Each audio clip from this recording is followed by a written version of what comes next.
Avez-vous déjà ressenti qu'il y a quelque chose de profondément erroné dans tout ce qu'on vous a enseigné sur les cieux, les anges et les origines de l'humanité? Que peut-être, juste peut-être, les réponses les plus importantes ont été délibérément retirées de devant vos yeux? Aujourd'hui, vous allez découvrir pourquoi un livre entier a été banni, censuré et effacé de l'histoire officielle du christianisme. Un livre qui contient des révélations si troublantes sur les anges déchus, les connaissances interdites et les prophéties apocalyptiques que les autorités religieuses ont décidé que vous ne devriez jamais y avoir accès. Voici le livre d'Enoch. Et durant les prochaines minutes, vous comprendrez pourquoi de puissants dirigeants spirituels et politiques ont tout fait pour que ces paroles n'atteignent jamais vos oreilles. Imaginez découvrir qu'il existe un texte ancien, antérieur à de nombreux livres de la Bible, qui révèle des détails précis sur la rébellion angélique, les secrets enseignés à l'humanité par les anges déchus et des prophéties sur la fin des temps qui font paraître l'Apocalypse de Jean incomplète. Imaginez savoir que ce texte fut délibérément exclu du canon biblique, non pour des questions d'authenticité, mais parce que ces révélations étaient trop dangereuses pour le contrôle institutionnel. L'homme qui écrivit ces paroles ne mourut pas comme les autres. Selon les Écritures elles-mêmes, Enoch marcha avec Dieu et ne fut plus, car Dieu le prit. C'est le seul être humain, outre Élie, qui fut enlevé vivant aux cieux. Et ce qu'il vit là-haut, ce qui lui fut révélé durant son voyage céleste, fut enregistré en détail, qui ferait perdre le sommeil à tout dirigeant religieux. Pourquoi un homme qui eut accès direct au mystère divin vit-il ses écrits bannis? Pourquoi des textes largement acceptés et cités par les communautés chrétiennes primitives furent-ils ultérieurement déclarés apocryphes et retirés de la circulation? Pourquoi les découvertes archéologiques modernes, incluant les célèbres manuscrits de la mer Morte, confirment-elles l'ancienneté et l'importance de ce livre? Mais celui-ci demeure-t-il absent de la Bible officielle? La réponse est simple et troublante. Le livre d'Enoch contient des vérités qui défient les narratifs de contrôle. Il révèle que des anges déchus enseignèrent à l'humanité des connaissances qui devaient rester secrètes. Il expose une cosmologie spirituelle qui place chaque être humain en contact direct avec le divin, sans besoin d'intermédiaires institutionnels. Il prophétise des jugements qui incluent non seulement l'humanité rebelle, mais aussi les autorités spirituelles corrompues. Quand vous comprendrez ce qui est écrit dans ces pages censurées, vous saisirez pourquoi certaines institutions ont tenu à les maintenir loin de vous. Non parce que le texte est faux ou hérétique, mais parce qu'il est trop vrai, trop puissant, trop révélateur. Durant des siècles, seules quelques traditions préservèrent cette connaissance. L'Église orthodoxe éthiopienne, par exemple, ne retira jamais Enoch de ses écritures. Il s'avère que ce livre contenait des révélations essentielles pour comprendre non seulement le passé de l'humanité, mais aussi son destin futur. Aujourd'hui, grâce aux découvertes archéologiques et au travail de chercheurs courageux, ces vérités émergent à nouveau, mais non sans résistance, non sans tentative de discréditer, minimiser ou ignorer ce qu'Enoch témoigna durant son voyage surnaturel. Vous êtes sur le point de découvrir pourquoi 200 anges rebelles décidèrent d'abandonner leur position céleste pour interférer dans l'évolution humaine. Vous comprendrez quelles connaissances interdites ils transmirent et comment cela changea à jamais le cours de l'histoire. Vous connaîtrez des prophéties sur nos jours qui sont si précises qu'elles semblent avoir été écrites hier, non il y a des milliers d'années. Mais plus important encore, vous comprendrez pourquoi ces révélations vous furent cachées et comment elles peuvent transformer votre compréhension de la spiritualité, du but humain et de ce qui se passe vraiment dans les coulisses de la réalité que vous pensez connaître. Si vous êtes arrivé jusqu'ici, ce n'est pas par hasard. Il y a un réveil qui se produit dans le monde entier. Des millions de personnes questionnent les narratifs officiels et cherchent des vérités plus profondes. Et le livre d'Enoch est l'une des clés les plus importantes de ce réveil. Préparez-vous, car ce que vous êtes sur le point d'entendre peut changer à jamais votre vision sur les anges, les démons, les prophéties et le véritable rôle de l'humanité dans le cosmos. Préparez-vous à découvrir des vérités qui furent censurées, mais qui ne purent jamais être totalement détruites. Pour comprendre pourquoi le livre d'Enoch fut censuré, nous devons d'abord saisir ce qui se passa durant les premiers siècles du christianisme, quand les autorités religieuses prirent des décisions qui façonnèrent à jamais ce que vous connaissez comme la Bible. Dans les 3 premiers siècles de l'ère chrétienne, les communautés spirituelles du monde entier utilisait une variété bien plus grande de textes sacrés. Le livre d'Hénoch n'était pas considéré comme apocryphe ou douteux. Il était largement accepté et cité par des dirigeants chrétiens respectés. Le Nouveau Testament lui-même fait référence à Hénoch. L'Épître de Jude, par exemple, cite directement des passages du livre d'Hénoch comme écriture légitime. Mais quelque chose changea drastiquement quand le christianisme devint religion officielle de l'Empire romain. Les structures de pouvoir se consolidèrent, les hiérarchies s'établirent. Et les textes qui promouvaient l'expérience spirituelle directe, sans intermédiation institutionnelle, commencèrent à être vus comme problématiques. Le livre d'Hénoch était particulièrement gênant, car il présente Hénoch comme quelqu'un qui eut accès direct au mystère céleste. Il n'eut besoin ni de prêtre, ni d'évêque, ni d'intermédiaire pour recevoir des révélations divines. Il marcha avec Dieu simplement et fut enlevé aux cieux, où il témoigna de vérités qui furent enregistrées pour le bénéfice de l'humanité. Les études académiques contemporaines suggèrent que l'exclusion d'Hénoch du canon biblique ne fut pas basée sur des questions d'authenticité historique, mais sur des considérations théologiques et politiques. Le texte ne s'alignait simplement pas avec les structures d'autorité qui étaient en train de s'établir. Considérez qu'Hénoch décrit en détail comment les anges déchus transmirent des connaissances interdites à l'humanité, incluant l'astronomie, la métallurgie, la médecine et les arts de la guerre. Pour une institution qui cherchait à contrôler l'accès à la connaissance spirituelle, ces passages étaient extrêmement problématiques. Ils suggéraient que la connaissance divine pouvait être accessible en dehors des canaux officiels. Plus troublant encore, Hénoch prophétise des jugements qui incluent non seulement l'humanité pécheresse, mais aussi les autorités spirituelles corrompues. Le texte décrit comment les anges déchus seront jugés pour leurs crimes, mais parle aussi de dirigeants humains qui abusèrent de positions de pouvoir spirituel. Les manuscrits découverts à Qumran confirment que le livre d'Hénoch était considéré comme écriture sacrée par les communautés qui préservèrent les fameux manuscrits de la mer morte. Ces découvertes archéologiques démontrent que le texte était largement respecté et utilisé par des groupes qui maintenaient des traditions spirituelles très pures. L'Église orthodoxe éthiopienne ne retira jamais Hénoch de ses écritures. Pour eux, ce livre a toujours été partie intégrante de la révélation divine. Cela démontre que l'exclusion d'Hénoch ne fut pas une décision universelle du christianisme, mais un choix spécifique de certaines traditions qui priorisèrent le contrôle institutionnel sur la révélation spirituelle directe. Les analyses historiques indiquent que la marginalisation d'Hénoch coïncida avec des périodes de consolidation du pouvoir ecclésiastique.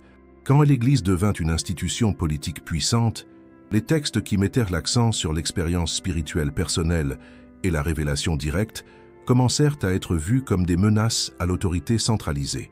Ce qui rend cela encore plus significatif est qu'Hénoch n'était pas seulement accepté, il était considéré comme fondamental pour comprendre d'importantes narratives bibliques. Les références au Fils de Dieu dans la Genèse 6 par exemple prennent beaucoup plus de sens quand vous avez accès aux descriptions détaillées d'Hénoch sur les anges vigilants qui se rebellèrent. Les traditions rabbiniques anciennes préservèrent aussi des enseignements basés sur Hénoch. Le texte était considéré comme essentiel pour comprendre la cosmologie spirituelle et les origines du mal dans le monde. Son retrait créa des lacunes dans la compréhension qui persistent encore aujourd'hui. Les chercheurs contemporains qui enquêtent sur la littérature apocalyptique ancienne observent fréquemment que le livre d'Hénoch fournit un contexte crucial pour comprendre d'autres passages bibliques. Sans lui, certaines narratives demeurent incomplètes ou confuses, mais peut-être l'aspect le plus révélateur est celui-ci. Même après des siècles de marginalisation, le livre d'Hénoch ne fut jamais complètement détruit. Des copies furent préservées dans différentes traditions. Des manuscrits survécurent dans des grottes du désert, et des fragments continuèrent d'apparaître dans des découvertes archéologiques. C'est comme si la vérité contenue dans ces pages était trop forte pour être totalement supprimée. Comme si le cosmos lui-même conspirait pour préserver ces révélations jusqu'à ce qu'arrive le moment approprié pour qu'elles émergent à nouveau. Et ce moment pourrait très bien être maintenant. Si vous sentez qu'il y a toujours eu quelque chose de plus derrière l'histoire officielle, vous n'êtes pas seul. Des millions dans le monde entier s'éveillent à ces vérités. Abonnez-vous maintenant à cette chaîne, car ici nous révélons ce que d'autres ont peur de dire. Activez la cloche, car chaque vidéo est une pièce de ce puzzle millénaire qui se monte enfin. Pour comprendre pourquoi le livre d'Hénoch est si révolutionnaire, Nous devons d'abord saisir qui fut cet homme extraordinaire qui eut une expérience unique dans l'histoire de l'humanité. Enoch apparaît dans la généalogie biblique comme le 7e patriarche depuis Adam. Mais sa description dans les Écritures diffère de toute autre figure humaine. Tandis que d'autres patriarches ont leur naissance, réalisation et morts enregistrés, Enoch a un destin complètement différent. Enoch marcha avec Dieu, et il ne fut plus, car Dieu le prit. Genèse 5, 24. C'est l'un des passages les plus mystérieux de toute la Bible. Que signifie exactement marcher avec Dieu? Comment un être humain peut-il simplement cesser d'être sur terre sans passer par la mort? Et plus important, que Enoch expérimenta-t-il durant cette marche avec le divin? La tradition hébraïque préserve des enseignements qui suggèrent qu'Enoch fut transformé en l'ange Métatron, décrit comme le scribe céleste qui enregistre tous les actes de l'humanité. Certaines sources anciennes l'appellent le moindre YHWH, indiquant qu'il reçut une autorité divine exceptionnelle après son enlèvement. Ce qui rend Enoch encore plus fascinant est qu'il vécut avant le déluge. Cela signifie que ces révélations incluent la connaissance du monde antédiluvien, une civilisation qui fut complètement détruite et sur laquelle nous avons très peu d'informations dans les textes canoniques. Selon le livre qui porte son nom, Enoch eut accès à des connaissances qui étaient transmises illégalement par des anges rebelles à l'humanité. Il témoigna non seulement des crimes de ces êtres célestes, mais aussi des conséquences de ces révélations interdites pour le développement humain. Les études comparatives de traditions anciennes montrent que des figures similaires à Enoch apparaissent dans diverses cultures. Le sumérien Utnapishtim, le babylonien Sisutros et d'autres personnages légendaires partagent des caractéristiques avec Enoch. Ils furent enlevés aux cieux, reçurent des connaissances divines et laissèrent des enregistrements de ces connaissances pour les générations futures. Cela suggère que l'expérience d'Enoch pourrait avoir été un événement historique réel qui fut préservé dans différentes traditions culturelles, chacune adaptant les détails à ses propres cosmologies et langages. L'Épître aux Hébreux confirme la singularité d'Enoch. Par la foi, Enoch fut enlevé pour ne pas voir la mort, et il ne fut plus trouvé parce que Dieu l'avait enlevé, car, avant son enlèvement, il avait reçu le témoignage qu'il était agréable à Dieu. Hébreux 11.5. Ce passage indique qu'Enoch atteignit un niveau de droiture et de communion avec Dieu qui lui permit de transcender les limitations humaines normales. Il devint en essence un pont entre le divin et l'humain, capable de comprendre et communiquer des vérités célestes. Le livre de Jude dans le Nouveau Testament cite directement Enoch comme prophète. C'est aussi pour eux qu'Enoch, le 7e depuis Adam, a prophétisé en ces termes. « Voici le Seigneur est venu avec ses saintes myriades. » Jude 1, 14, 15. Cette citation vient directement du livre d'Enoch, confirmant que les premiers chrétiens considérèrent ces écrits comme prophéties légitimes. Les analyses textuelles suggèrent que le livre d'Enoch pourrait être l'une des sources les plus anciennes de la littérature apocalyptique juive. Des éléments que nous trouvons dans Daniel, Ézéchiel et même dans l'Apocalypse de Jean pourraient avoir leurs racines dans les écrits attribués à Enoch. Cela place Enoch dans une position unique. Il n'est pas seulement un patriarche ancien, mais potentiellement le fondateur de toute une tradition de littérature visionnaire qui influença profondément le développement de la pensée religieuse juive et chrétienne. Les traditions rabbiniques préservent des histoires détaillées sur la transformation d'Enoch. Selon ces récits, durant son voyage céleste, il fut graduellement transformé d'humain en ange, recevant des connaissances sur les fonctionnements les plus intimes du cosmos. Ce qui rend ces traditions particulièrement intéressantes est qu'elles décrivent Enoch recevant des connaissances qui incluent non seulement des mystères spirituels, mais aussi des connaissances pratiques sur l'astronomie, les mathématiques, la médecine et d'autres sciences. Cela s'aligne parfaitement avec les descriptions du livre d'Enoch sur comment les anges déchus transmirent des connaissances similaires à l'humanité.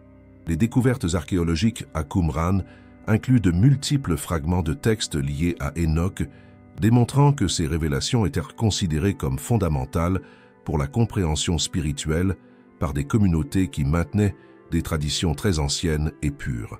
Pour les premières communautés chrétiennes, Enoch représentait quelque chose de révolutionnaire, la possibilité que des êtres humains puissent avoir accès direct aux révélations divines sans intermédiation institutionnelle.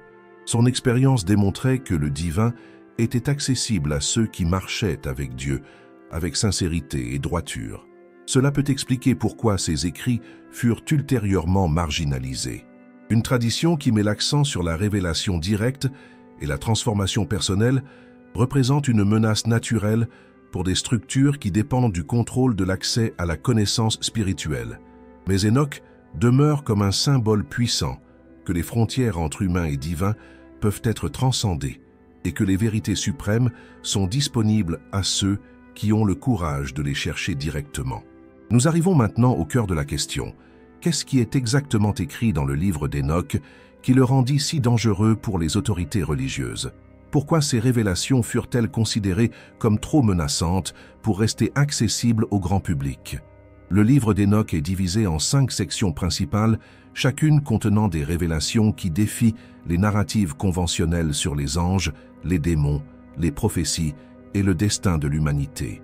Mais c'est la première section, connue sous le nom de Livre des Vigilants, qui contient les révélations les plus explosives. Selon Enoch, il existait 200 anges appelés vigilants, qui avaient pour fonction d'observer et protéger l'humanité. Cependant, ces anges se rebellèrent contre leurs instructions divines et décidèrent d'interférer directement dans l'évolution humaine. Le leader de cette rébellion était Semiasa, soutenu par d'autres anges puissants comme Azazel. La révélation la plus troublante est que ces anges ne tombèrent pas simplement. Ils firent un choix délibéré et coordonné d'abandonner leur position céleste pour avoir des relations sexuelles avec des femmes humaines et transmettre des connaissances qui devaient rester secrètes. Enoch décrit en détail précis quelles connaissances chaque ange rebelle transmit. Azazel enseigna aux hommes comment forger des épées, couteaux, boucliers et armures, essentiellement comment faire la guerre de façon plus efficace. Semiasa enseigna les enchantements et la coupe de racines. Armaros enseigna comment briser les enchantements. Barakijal enseigna l'astrologie. Kokabel enseigna les signes célestes. Ce n'étaient pas des connaissances neutres. C'étaient des technologies et sagesses qui accélérèrent drastiquement le développement humain, mais introduisirent aussi des capacités destructrices que l'humanité n'était pas préparée à manier de façon responsable. Les recherches académiques suggèrent que ces passages peuvent préserver des mémoires ancestrales d'une période réelle dans l'histoire humaine où il y eut une accélération soudaine dans le développement technologique. Les archéologues documentent des périodes dans diverses civilisations anciennes où des technologies complexes semblent avoir surgi rapidement, sans développement graduel apparent. Mais les révélations d'Enoch vont au-delà de la technologie. Il décrit comment ces anges déchus enseignèrent aux femmes humaines les cosmétiques, bijoux et comment embellir les paupières. Cela peut sembler trivial, mais représente quelque chose de plus profond, l'introduction de la vanité, du matérialisme et de la manipulation de l'apparence physique. Enoch révèle aussi que les relations entre anges et humains produisirent une descendance hybride, les Néphilim. Ces êtres étaient des géants qui devinrent violents et corrompus, consommant non seulement les ressources de la terre, mais commençant éventuellement à se consumer les uns les autres, et même l'humanité normale. Cette révélation est particulièrement troublante, car elle offre une explication alternative pour l'origine du mal dans le monde. Au lieu de blâmer exclusivement l'humanité pour le péché, Enoch suggère qu'une interférence angélique corrompue contamina profondément l'évolution humaine naturelle. Les analyses textuelles indiquent que ces passages peuvent avoir profondément influencé d'autres narratives bibliques. Les références aux fils de Dieu dans Genèse 6, qui eurent des relations avec les filles des hommes, prennent beaucoup plus de sens quand vous avez accès aux descriptions détaillées d'Enoch sur les anges vigilants. Enoch révèle aussi des connaissances sur la cosmologie céleste, qui était extraordinairement avancée pour son époque. Il décrit des mouvements planétaires, cycles calendaires et structures célestes avec une précision que certains chercheurs considèrent impressionnante pour des textes anciens. Une des sections les plus controversées décrit le voyage d'Enoch à travers les différents niveaux des cieux, où il témoigne du jugement des anges déchus et reçoit des prophéties sur l'avenir de l'humanité. Ces visions incluent des descriptions détaillées de punitions célestes et de renouveau cosmique. Ce qui rend ces révélations spécialement dangereuses pour les autorités institutionnelles est qu'elles suggèrent que les anges peuvent se rebeller, que les autorités spirituelles peuvent se corrompre et que l'interférence des puissants peut gravement nuire à ceux sous leur protection. Enoch ne dénonce pas seulement la corruption angélique, Il prophétise qu'un jugement viendra non seulement sur l'humanité rebelle, mais spécifiquement sur ceux en position d'autorité spirituelle qui abusèrent de leur pouvoir. Les traditions préservées dans différentes cultures semblent faire écho aux éléments des révélations d'Enoch. Les mythes sur des dieux qui enseignèrent des technologies à l'humanité, les histoires de géants anciens et les traditions sur des catastrophes qui détruisirent des civilisations antérieures apparaissent dans des cultures qui n'eurent apparemment aucun contact entre elles. Cela suggère que les révélations d'Enoch peuvent préserver des mémoires ancestrales d'événements réels qui furent ultérieurement mythologisés par différentes traditions culturelles. Les manuscrits de Qumran incluent des fragments qui confirment de nombreux détails spécifiques trouvés dans le livre d'Enoch, démontrant que ces traditions étaient préservées avec soin par des communautés qui les considéraient comme historiquement précises. Pour comprendre pourquoi ces révélations furent censurées, considérez leurs implications. Elles suggèrent que les autorités peuvent se corrompre, que la connaissance peut être utilisée pour manipuler et contrôler, et que l'interférence de supérieurs peut profondément nuire à ceux qu'ils devraient protéger. Ce sont des vérités que tout système de pouvoir préférerait maintenir cachées. Vous croyez qu'il existe des connaissances qui furent délibérément occultées à l'humanité? Si cette révélation touche quelque chose en vous, écrivez dans les commentaires « Je veux la vérité complète ». Montrons que nous sommes nombreux unis contre le silence de l'histoire. Approfondissons encore davantage les révélations spécifiques sur les anges déchus, car c'est ici que le livre d'Enoch devient véritablement révolutionnaire. Les informations que vous êtes sur le point de découvrir furent considérées si dangereuses que les autorités firent tout pour les maintenir loin de la connaissance publique. Enoch ne mentionne pas seulement que des anges se rebellèrent. Il fournit une liste détaillée avec les noms de 18 chefs principaux parmi les 200 anges vigilants qui participèrent à la conspiration. Chaque nom représente non seulement un individu, mais un domaine spécifique de connaissances interdites qui fut transmise à l'humanité. Azazel, selon Enoch, fut l'ange qui enseigna aux hommes comment fabriquer des instruments de guerre. Mais cela va bien au-delà de la simple métallurgie. Azazel introduisit le concept de violence organisée, de stratégie militaire et l'art de tuer de façon efficace. Avant cela, les conflits humains étaient limités et primitifs. Semyaza, le leader de la rébellion, enseigna les enchantements et la coupe de racines, essentiellement les bases de la magie et de la pharmacologie. Cela incluait tant les connaissances curatives que les poisons, tant la médecine que la manipulation chimique de la conscience. Armaros révéla comment briser les enchantements. Barakijal enseigna l'astrologie et la lecture des signes célestes. Kokabel transmit la connaissance sur les constellations et mouvements planétaires. Tamiel enseigna l'astronomie avancée, et Asradel révéla les mouvements de la Lune.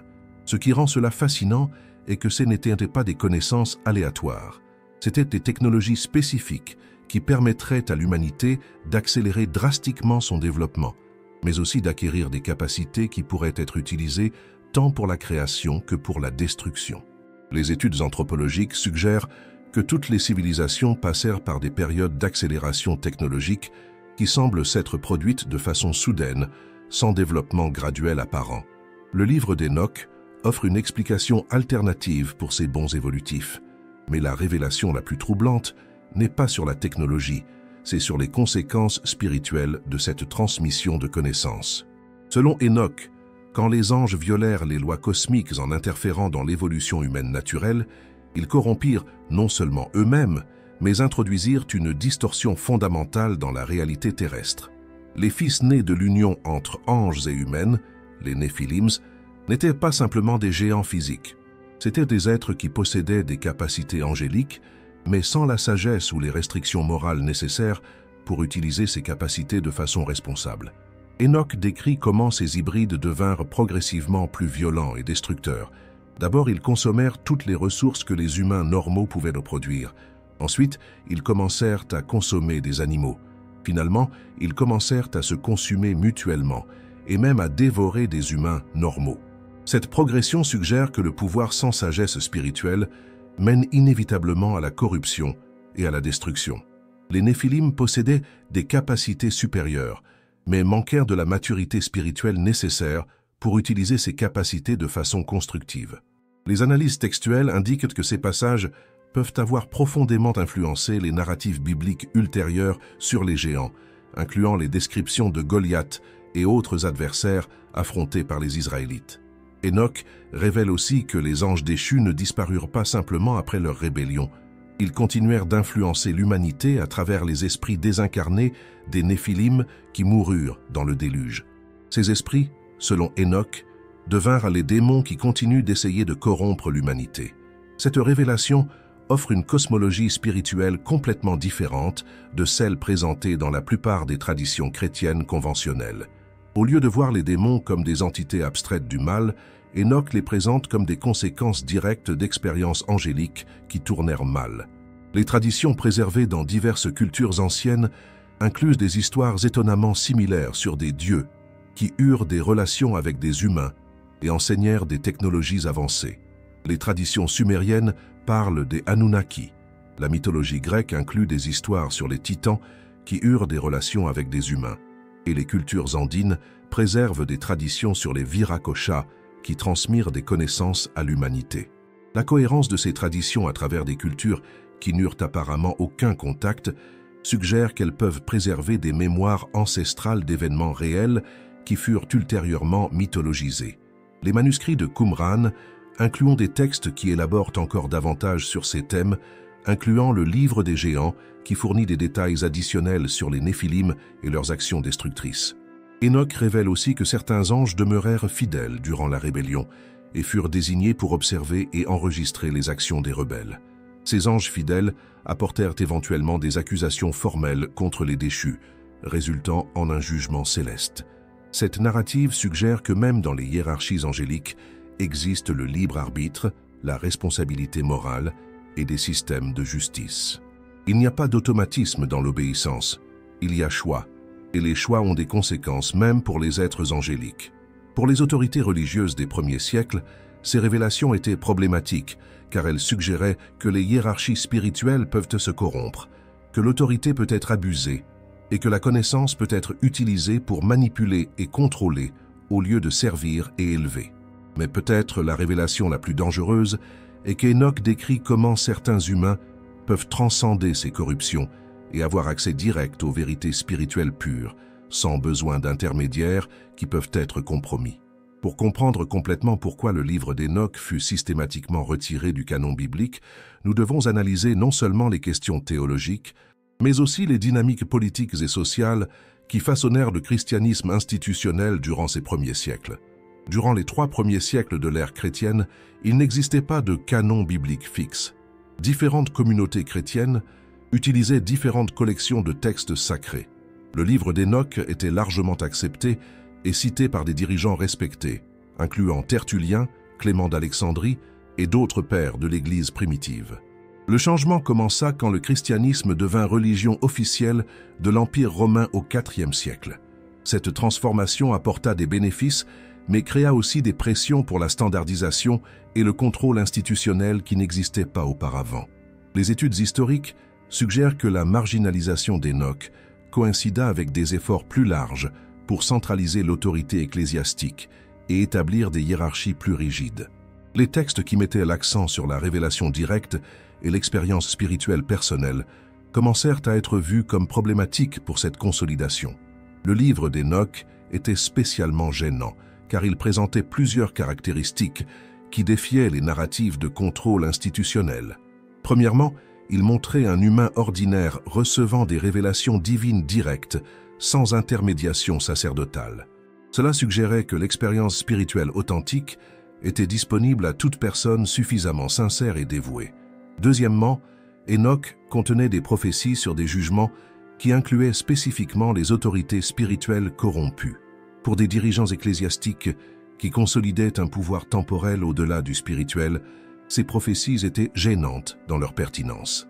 Troisièmement, les descriptions détaillées sur des anges déchus qui abusèrent de positions d'autorité pour manipuler et corrompre ceux sous leur protection offraient des parallèles incommodes avec des abus de pouvoir qui pourraient survenir dans toute hiérarchie institutionnelle. Les analyses des débats des conciles ecclésiastiques révèlent que l'exclusion d'Enoch ne fut pas basée sur des questions d'authenticité historique. Les manuscrits anciens démontrent que le texte était aussi ancien que de nombreux livres qui demeurèrent dans le canon. La question était principalement théologique et politique. Saint Jérôme, responsable de la traduction de la Vulgate latine, exprima des doutes sur Enoch non pas parce qu'il questionnait son ancienneté, mais parce qu'il considérait certaines de ses révélations incompatibles avec des doctrines qui étaient en cours de formalisation. Spécifiquement, les descriptions détaillées sur les hiérarchies angéliques et leurs possibilités de corruption ne s'alignaient pas avec des théologies qui préféraient présenter l'autorité spirituelle comme infaillible par nature. Saint Augustin fut encore plus direct dans ses objections. Il argumenta que même si Enoch était authentique, ses révélations étaient inutiles, car l'Église possédait déjà l'autorité suffisante pour interpréter les vérités spirituelles. Cette position rejetait essentiellement l'idée que la révélation directe continuait d'être possible ou nécessaire. Les recherches académiques contemporaines suggèrent que l'exclusion d'Enoch faisait partie d'un modèle plus large de marginalisation de textes qui promouvait l'expérience mystique directe. D'autres textes qui subirent des destins similaires incluaient les évangiles gnostiques, les actes apocryphes des apôtres et la littérature apocalyptique qui mettait l'accent sur la révélation personnelle. L'Église orthodoxe éthiopienne offre un contraste fascinant car elle ne retira jamais Enoch de ses écritures.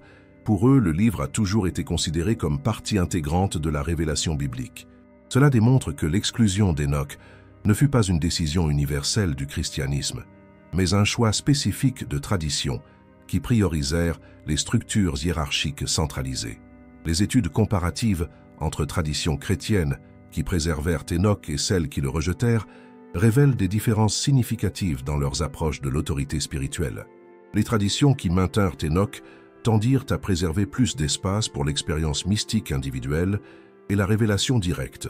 Durant la période médiévale, quand l'Église catholique consolida le contrôle sur l'éducation et la préservation de manuscrits, des textes comme Enoch disparurent pratiquement d'Europe. Seules quelques copies survécurent dans des monastères reculés ou furent préservées par des traditions qui demeurèrent hors du contrôle ecclésiastique romain. La redécouverte moderne d'Enoch commença quand des explorateurs européens trouvèrent des copies complètes préservées en Éthiopie durant les XVIIIe et XIXe siècles. Ces découvertes causèrent une agitation considérable parmi les érudits bibliques, spécialement quand il devint clair que le texte était cité directement dans le Nouveau Testament.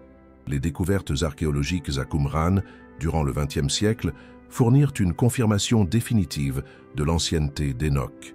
Les fragments trouvés dans les grottes de la mer Morte datent de siècles avant le Christ, démontrant que le texte était considéré comme écriture sacrée par des communautés qui maintenaient des traditions spirituelles très pures. Ces découvertes créèrent un dilemme pour les institutions qui avaient rejeté Enoch comme apocryphe.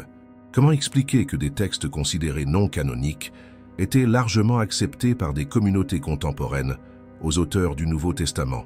Les analyses textuelles modernes révèlent que de nombreux passages bibliques font référence directe ou indirecte aux narratives trouvées dans Enoch. La description des filles de Dieu dans la Genèse, les références aux anges qui n'ont pas gardé leur dignité dans Jude, et divers passages apocalyptiques prennent beaucoup plus de sens quand vous avez accès aux descriptions détaillées d'Enoch. Les théologiens contemporains qui étudièrent la littérature apocalyptique ancienne observent fréquemment que l'exclusion d'Enoch créa des lacunes dans la compréhension qui persistent encore aujourd'hui. Des narratives bibliques qui devraient être claires demeurent confuses, car le contexte fourni par Enoch fut retiré. Mais peut-être l'aspect le plus révélateur est que, même après des siècles de marginalisation officielle, Enoch ne fut jamais complètement supprimé. Les traditions mystiques au sein du christianisme lui-même continuèrent de préserver des éléments de ses enseignements. La Kabbale chrétienne, les traditions ésotériques médiévales et même certains mouvements protestants ultérieurs incorporèrent des concepts qui peuvent être retracés jusqu'à Enoch. Cela suggère que les vérités contenues dans le texte étaient considérées si précieuses qu'elles trouvèrent des moyens de survivre même quand elles faisaient face à une opposition institutionnelle systématique. Pour comprendre pourquoi Enoch fut rejeté, considérez ce que son acceptation impliquerait, que les autorités spirituelles peuvent se corrompre, que la révélation directe continue d'être possible, que les hiérarchies intermédiaires peuvent ne pas être nécessaires et que chaque individu a le potentiel de marcher avec Dieu directement. Ce sont des vérités que tout système basé sur le contrôle intermédiaire préférerait maintenir marginalisées. Aujourd'hui, avec l'accès aux manuscrits anciens et aux méthodes d'analyse historique qui n'étaient pas disponibles durant les premiers siècles, nous pouvons réévaluer ces décisions avec une perspective plus complète. Et ce que nous découvrons peut surprendre ceux qui assumaient que les exclusions canoniques furent toujours basées sur des considérations purement spirituelles.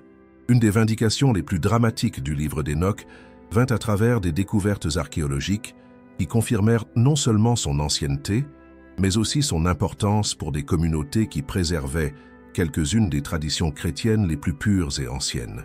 La découverte la plus significative eut lieu entre 1947 et 1956, quand des bergers bédouins trouvèrent des jarres anciennes dans des grottes près de la mer Morte, dans la région de Qumran.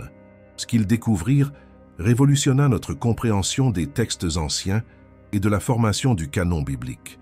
Parmi les fameux manuscrits de la mer Morte furent trouvés des fragments d'au moins 11 copies différentes du livre d'Hénoch, écrit en araméen et datant d'entre 200 avant JC et 50 après qu'une JC. Cela place ces manuscrits comme contemporains ou antérieurs à de nombreux textes du Nouveau Testament. Les analyses paléographiques, l'étude de l'écriture ancienne, confirment que ces fragments sont genuinement anciens, non des copies médiévales ou des falsifications modernes. La qualité de la préservation et le soin avec lequel ils furent copiés démontrent que le texte était considéré comme écriture sacrée par la communauté de Qumran. Les études archéologiques de la communauté de Qumran révèlent qu'ils étaient des Juifs dévots, qui maintenaient des traditions spirituelles extrêmement rigoureuses. Ils préservèrent une bibliothèque qui incluait non seulement des textes qui devinrent ultérieurement canoniques, mais aussi d'autres écrits qu'ils considéraient essentiels pour une compréhension spirituelle complète. Le fait que cette communauté préserva de multiples copies d'Hénoch suggère que le texte était fondamental pour leur compréhension religieuse. Ils ne le voyaient pas comme littérature secondaire ou douteuse, mais comme révélation genuine, nécessaire pour comprendre d'autres écritures. Des découvertes additionnelles en d'autres localités confirmèrent qu'Hénoch était largement connu dans tout le monde ancien. Des fragments furent retrouvés dans des sites archéologiques en Égypte, incluant certains écrits en grec, qui démontrent que le texte avait été traduit pour usage par des communautés hellénistiques. Les recherches dans des monastères anciens révélèrent que des copies d'Hénoch furent préservées en des lieux aussi distants que l'Irlande, l'Éthiopie et des régions d'Asie centrale. Cela indique que le texte eut une distribution géographique très ample durant les premiers siècles de l'ère chrétienne. La préservation la plus complète fut découverte en Éthiopie, où l'Église orthodoxe ne retira jamais Hénoch de ses écritures. Les manuscrits éthiopiens préservèrent le texte complet en guèze, la langue liturgique ancienne de la région. Ces copies permirent aux érudits modernes de reconstituer des sections qui manquaient dans d'autres fragments. Les analyses linguistiques des manuscrits éthiopiens confirment qu'ils préservèrent des traditions textuelles très anciennes. Les comparaisons avec les fragments de Qumran montrent une cohérence remarquable, démontrant que le texte fut transmis avec soin à travers des siècles et cultures différentes. Les découvertes archéologiques confirmèrent aussi des détails spécifiques mentionnés dans Hénoch. Les descriptions d'astronomie ancienne, les références à des localisations géographiques et les détails sur des pratiques rituelles furent corroborés par des évidences archéologiques de culture contemporaine. Les études d'astronomie ancienne révèlent que les observations célestes décrites dans Hénoch sont cohérentes avec les connaissances astronomiques qui existaient durant la période où le texte fut supposément écrit. Cela suggère une authenticité historique plutôt qu'une falsification ultérieure. Les excavations dans des sites mentionnés dans des traditions liées à Hénoch révélèrent des évidences d'occupation humaine durant les périodes appropriées. Bien que cela ne prouve pas des narratives spécifiques, cela démontre que les contextes géographiques et historiques décrits dans le texte sont plausibles. Les analyses d'ADN de populations qui préservèrent des traditions liées à Hénoch montrèrent quelques caractéristiques génétiques intéressantes, bien que les chercheurs soient prudents à faire des connexions directes, sans évidence plus substantielle. Les découvertes d'art ancien incluent des représentations qui semblent faire écho aux descriptions trouvées dans Hénoch. Des peintures, sculptures et gravures en pierre de diverses cultures anciennes dépeignent des êtres ailés interagissant avec des humains de façon qui sont cohérentes avec les narratives d'Hénoch sur les anges vigilants. Les recherches dans les traditions orales de cultures indigènes révélèrent des histoires étonnamment similaires aux narratifs d'Enoch. Des traditions sur des êtres du ciel qui enseignèrent des technologies à l'humanité apparaissent dans des cultures aussi diverses que les aborigènes australiens, les natifs américains et les tribus africaines. La cohérence de ces traditions à travers des cultures qui n'eurent apparemment aucun contact suggère qu'elles peuvent préserver des mémoires ancestrales d'événements réels qui furent ultérieurement enregistrés dans des textes comme Enoch. Les technologies modernes d'analyse textuelle, incluant l'analyse computationnelle de modèles linguistiques, confirment qu'Enoch exhibe des caractéristiques de textes anciens genuins plutôt que de compositions médiévales ou modernes. La datation au carbone 14 de fragments organiques trouvés avec des manuscrits d'Enoch confirme les datations paléographiques, fournissant une évidence scientifique indépendante de l'ancienneté du texte. Ces découvertes archéologiques créèrent une situation intéressante pour les institutions qui rejetèrent Enoch comme non canonique. Comment expliquer que des textes considérés douteux étaient largement acceptés par des communautés qui préservaient les traditions les plus pures et anciennes du judaïsme et du christianisme primitif? L'évidence archéologique ne prouve pas que tout dans Enoch est historiquement précis, mais confirme définitivement que le texte est genuinement ancien et était considéré comme sacré par des communautés qui maintenaient des standards très rigoureux pour la préservation des Écritures. Alors que le livre d'Enoch devient plus accessible à travers les traductions modernes et les découvertes archéologiques, son impact sur la compréhension spirituelle contemporaine se fait sentir à l'échelle globale. Les révélations qui furent censurées pendant des siècles influencent maintenant des millions de personnes qui cherchent des vérités plus profondes. Une des transformations les plus significatives se produit dans l'interprétation biblique. Des passages qui demeurèrent confus ou incomplets pendant des siècles commencent à prendre sens quand vous avez accès au contexte fourni par Enoch. La référence au Fils de Dieu dans Genèse 6, par exemple, devient beaucoup plus claire quand vous comprenez les descriptions détaillées sur les anges vigilants. Les études théologiques contemporaines sont forcées de reconsidérer les narratives traditionnelles sur l'origine du mal, la nature de l'autorité spirituelle et la possibilité de révélation directe.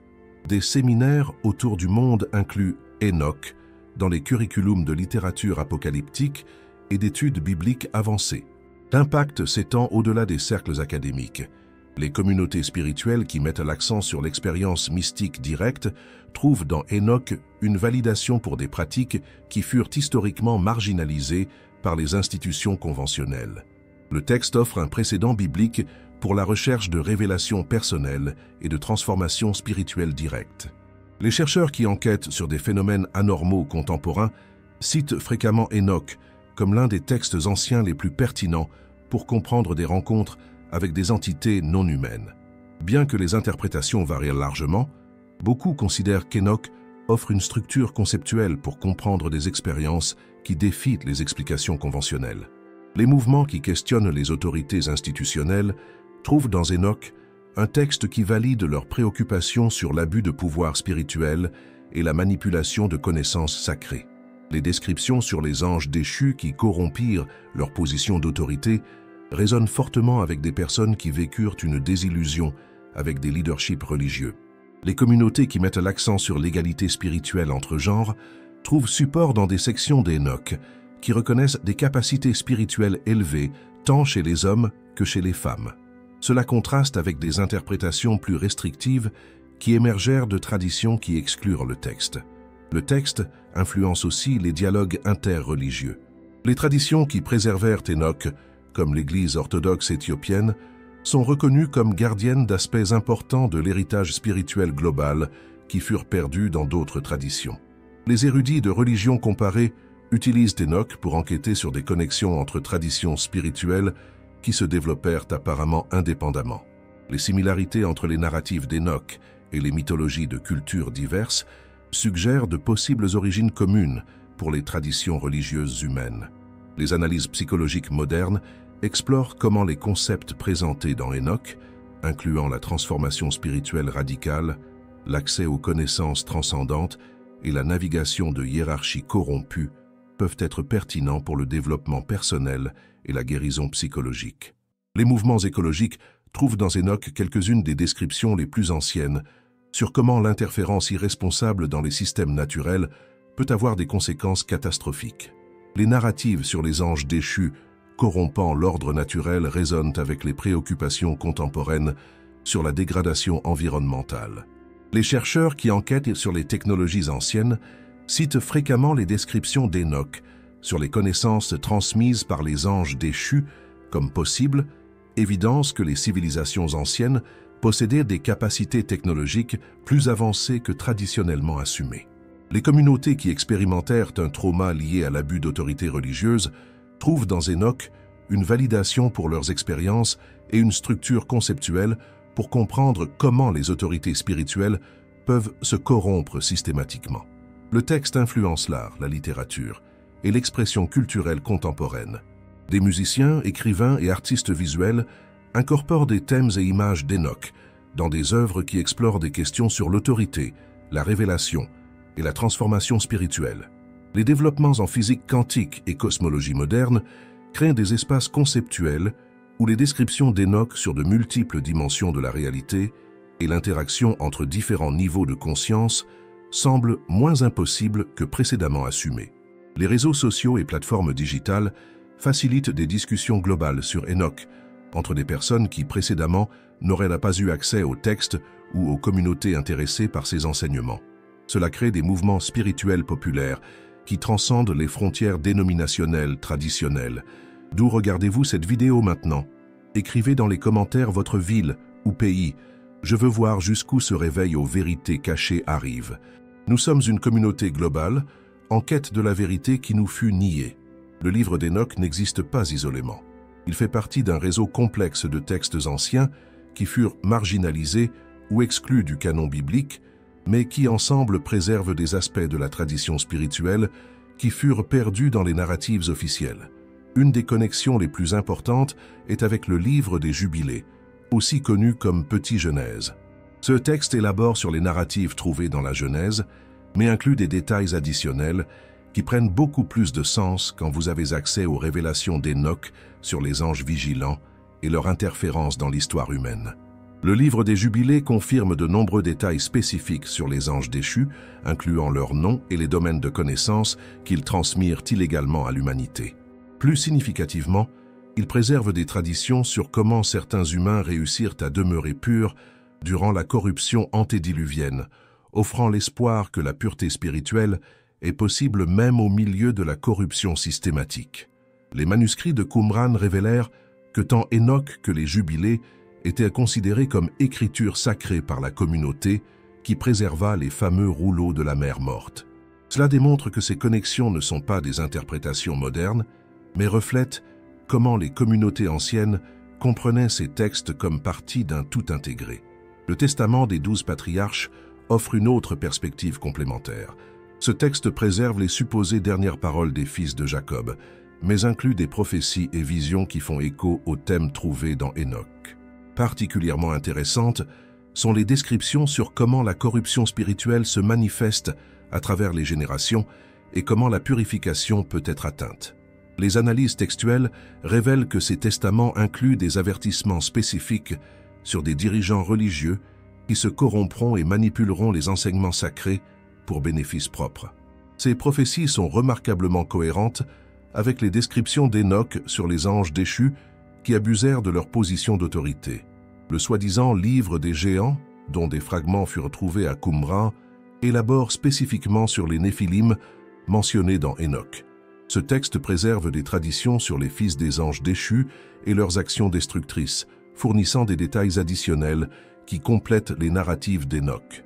Les études comparatives montrent que ces textes partagent non seulement des thèmes similaires, mais aussi un vocabulaire spécifique et des structures narratives. Cela suggère qu'ils émergèrent de traditions communautaires qui préservaient des enseignements intégrés sur l'histoire spirituelle et les prophéties futures.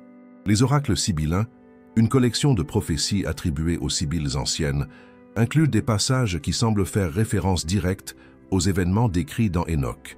Particulièrement pertinentes sont les prophéties sur des jugements futurs qui incluront non seulement l'humanité, mais aussi les autorités spirituelles corrompues. Les évangiles gnostiques, comme l'évangile de Thomas, préservent des paroles de Jésus qui résonnent fortement avec des thèmes trouvés dans Enoch.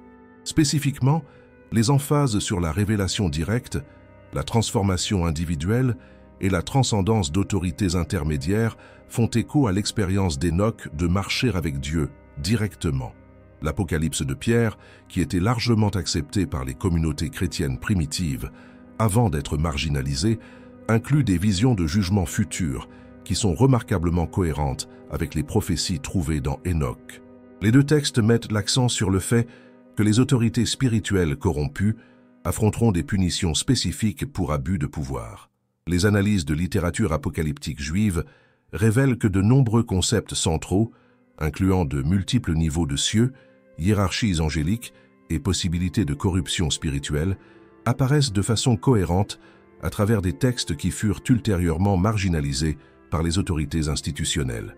Les chercheurs qui étudient les traditions mystiques au sein du judaïsme trouvent dans les textes kabbalistiques des concepts qui peuvent être retracés jusqu'à Enoch et textes reliés. Cela suggère que des éléments de ces enseignements furent préservés dans des traditions ésotériques, même quand ils furent retirés des canons officiels. Les traditions chrétiennes orientales préservèrent des textes comme l'Apocalypse de Paul et les visions d'Esdras, qui incluent des voyages célestes similaires à l'expérience d'Enoch. Ces narratives maintinrent vivante la possibilité que les humains puissent avoir accès direct aux révélations divines à travers l'expérience mystique. Le modèle qui émerge est fascinant.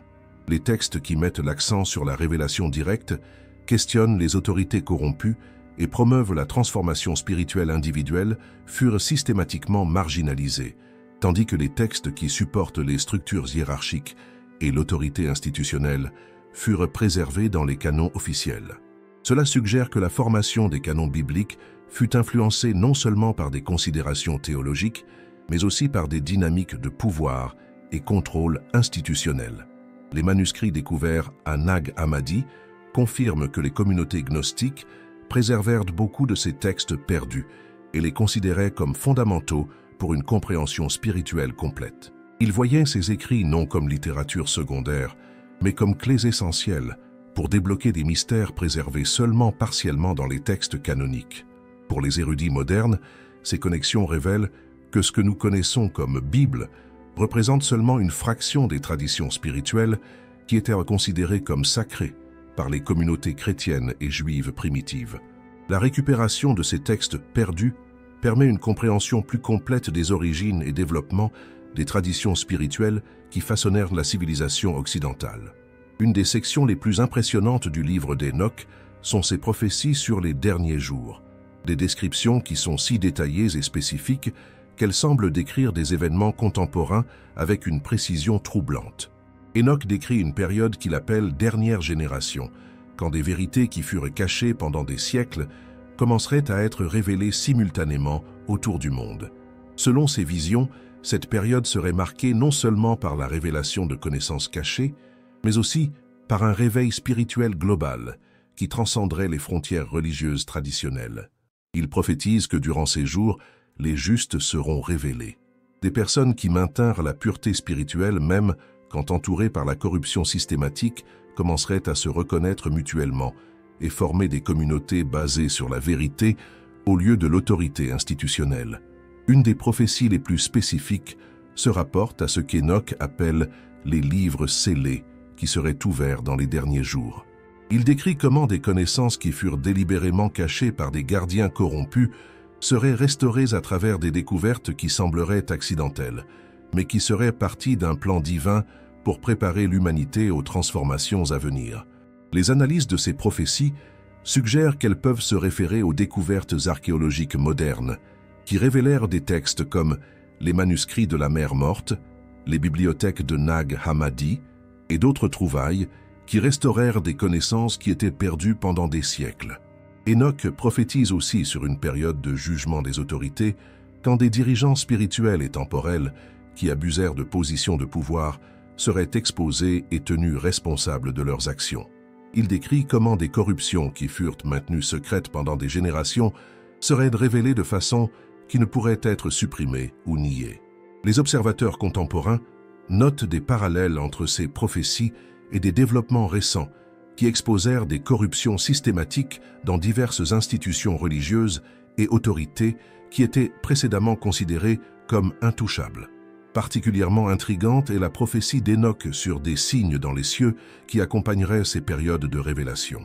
Il décrit des phénomènes célestes qui seraient interprétés différemment par des personnes avec différents niveaux de compréhension spirituelle, mais qui serviraient comme confirmation pour ceux qui seraient en train de s'éveiller.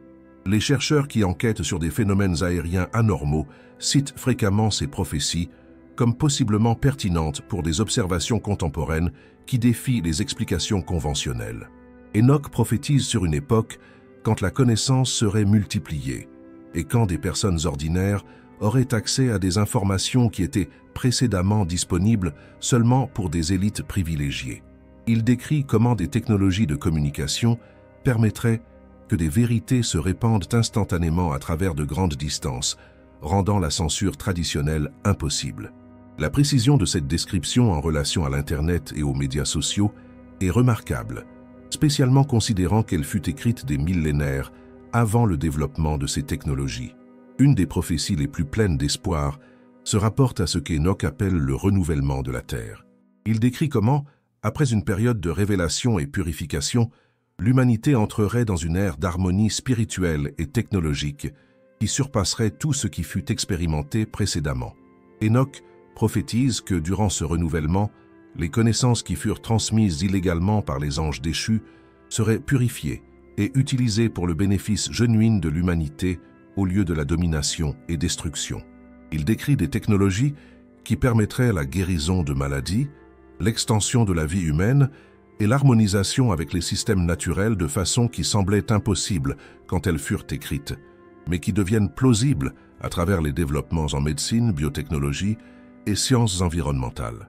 Particulièrement significative est la prophétie sur les enfants de lumière qui émergeraient durant les derniers jours, des personnes qui auraient accès direct aux révélations spirituelles et qui serviraient comme pont entre les réalités célestes et terrestres. Enoch décrit ces individus comme ayant des capacités qui incluent la guérison, la prophétie et le discernement des esprits, mais souligne qu'ils utiliseraient ces capacités pour servir les autres au lieu de chercher le pouvoir personnel. Les traditions qui préservèrent des enseignements liés à Enoch suggèrent que nous sommes actuellement dans la période initiale de ces prophéties, quand les sceaux sont en train d'être brisés et les connaissances cachées sont en train d'être restaurées. Les mouvements spirituels contemporains qui mettent l'accent sur la révélation directe et la transformation personnelle citent fréquemment Enoch comme confirmation prophétique que les expériences qu'ils vivent font partie d'un réveil global prévu depuis des millénaires. Les prophéties d'Enoch incluent aussi des avertissements sur la résistance que ces révélations affronteraient. Il décrit comment les gardiens des ténèbres essaieraient de supprimer ou distordre les vérités émergentes, mais prophétise que ces efforts seraient ultimement sans succès, car le temps de révélation avait été déterminé divinement. Enoch souligne que les transformations à venir ne seront pas imposées extérieurement, mais émergeront à travers l'éveil de la conscience humaine aux vérités qui furent toujours disponibles pour ceux disposés à les chercher sincèrement. Pour beaucoup qui étudient ces prophéties, elles offrent tant l'espoir que la responsabilité, l'espoir que l'humanité se dirige vers une ère de plus grande compréhension spirituelle, et la responsabilité de participer activement à ce réveil à travers la recherche personnelle de la vérité et le service aux autres. Nous arrivons maintenant au point le plus personnel de ce voyage. Que signifient les révélations du livre d'Enoch pour votre propre foi et compréhension spirituelle? Comment ces vérités qui furent cachées pendant des siècles peuvent-elles transformer votre relation avec le divin et votre compréhension de votre propre but spirituel? La première transformation que beaucoup de personnes expérimentent en découvrant Enoch est une sensation de soulagement profond. Finalement, des questions qui demeurèrent sans réponse pendant des années commencent à prendre sens. L'origine du mal dans le monde, la nature de l'autorité spirituelle et la possibilité d'expériences divines directes sont abordées avec une clarté qui était fréquemment absente dans les explications traditionnelles. Enoch offre une cosmologie spirituelle qui place chaque individu en contact direct avec le divin. L'expérience d'Enoch de marcher avec Dieu n'est pas présentée comme une exception unique, mais comme un modèle de ce qui est possible pour toute personne suffisamment sincère et dévouée. Cela peut être profondément libérateur pour des personnes qui se sentaient dépendantes d'intermédiaires institutionnels pour l'accès au sacré. Enoch démontre que la révélation directe non seulement est possible, mais peut être plus authentique que des interprétations filtrées à travers des hiérarchies qui peuvent être compromises. Beaucoup découvrent qu'Enoch valide des expériences spirituelles qu'ils eurent, mais qu'ils ne savaient comment interpréter dans des structures religieuses conventionnelles. Des visions, révélations directes et sens de connexion cosmique qui auraient pu être écartés comme imagination commencent à prendre sens comme expression légitime de capacités spirituelles humaines naturelles. Les descriptions d'Enoch sur les anges déchus qui corrompirent des positions d'autorité offrent une structure pour comprendre des expériences de désillusion avec des leaderships religieux. Au lieu d'interpréter ces expériences comme motifs pour abandonner la spiritualité complètement, Enoch suggère qu'elles peuvent être des signes de discernement spirituel sain. Il enseigne que questionner des autorités qui démontrent des comportements incompatibles avec des enseignements spirituels genuins n'est pas rébellion, c'est responsabilité spirituelle. Enoch lui-même confronta des anges déchus qui abusaient de leur position, démontrant que la vraie révérence au divin parfois requiert résistance aux autorités corrompues. Pour des personnes qui luttèrent avec la culpabilité pour questionner des enseignements qui semblaient contradictoires ou manipulateurs, Enoch offre permission spirituelle de faire confiance au discernement interne quand il entre en conflit avec des autorités externes qui peuvent être compromises. Les révélations sur les connaissances interdites transmises par les anges déchus offrent une perspective unique sur la technologie et le progrès humain. Au lieu de voir les avancées comme intrinsèquement bonnes ou mauvaises, Enoch suggère que la question cruciale est si la connaissance est utilisée pour servir les autres ou pour dominer et contrôler. Cela peut transformer comment vous évaluez les développements contemporains en technologie, médecine et autres domaines. La question n'est pas si quelque chose est possible techniquement, mais si c'est implémenté de façon qui honore la dignité humaine et promeuve le bien-être genuin. Enoch offre aussi l'espoir pour des personnes qui se sentent isolées dans leur quête spirituelle.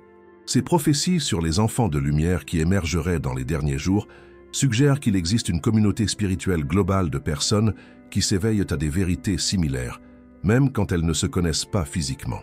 Beaucoup rapportent qu'après avoir découvert Enoch, ils commencent à rencontrer d'autres personnes qui passent par des réveils spirituels similaires.